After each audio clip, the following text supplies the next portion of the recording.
বলে না আয়াত মানি না, বলে আয়াত মানি, কিন্তু বললেও যে অর্থ করে সেই অর্থ মানি না। এমনকি যে অর্থ নবী নিজেও করেছেন ওই অর্থ মানি না। অর্থ কি? আল্লাহ কোরআনে নবীকে বলেছেন ওয়া খাতামান নাবিয়্যিন মা কানা মুহাম্মাদুন আবা আহাদিন মিন রিজালিকুম ওয়ালাকিন রাসূলুল্লাহ ওয়া খাতামান নাবিয়্যিন। আল্লাহ তার নবীকে বলেছেন সর্বশেষ নবী।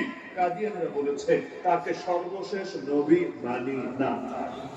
এবার আপনারাই ফতোয়া দেন, ওরা নামাজ পড়লেও, ওরা রোজা রাখলেও, ওরা হজ করলেও, ওরা যাকাত দিলেও, ওরা যাই করুক, কোরআনের ন্যূনতম একটা বিধান যদি অস্বীকার করে সে কাফের। আরে কেউ যদি বলে শরীয়তের আইন মানে না, এরপর সে যদি মসজিদে গিয়া প্রথম কাতারে নামাজ পড়ে, এরপর সে যদি হজের সময় গিয়া সবার আগে বড় হাজি সাহেব সাজে, আমারে বলেন একটা জিনিস অস্বীকার করার পর তার ইমানদার বলার সুযোগ থাকে, তাহলে ইবলিসও ইমানদার।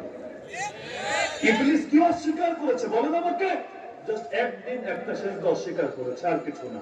এমন কেউ বলে না আল্লাহ তোমার আর সেজদা দেব না, বলে নাই। আল্লাহ সব পারবো, সব, কিন্তু আদমের সামনে খালি খাটো হতে পারবো না। আমি কি আদমের চাইতে ছোট? আমি কি আদমের চাইতে নিচু? আমি একটা কাজ পারবো না, বাকি সব পারবো, সব। এমনকি জান্নাত থেকে আল্লাহ যখন ওকে বহিষ্কার করে দিচ্ছেন আসমান থেকে, তখনও বলে এসেছে আলা রাব্বি বিমা আগওয়াইতানি। রব রব, আল্লাহ যারা রব বলে ওদেরকে নাস্তিক বলে না, ওদেরকে আস্তিকই বলে। ইবলিসের অপরাধ কি? অপরাধ একটাই, আল্লাহর একটা বিধানকে অস্বীকার করেছে। আজও যদি কেউ ইসলামের কোন একটা বিধানকে অস্বীকার করে, তার মাঝে আর ইবলিসের মধ্যে কি পার্থক্য?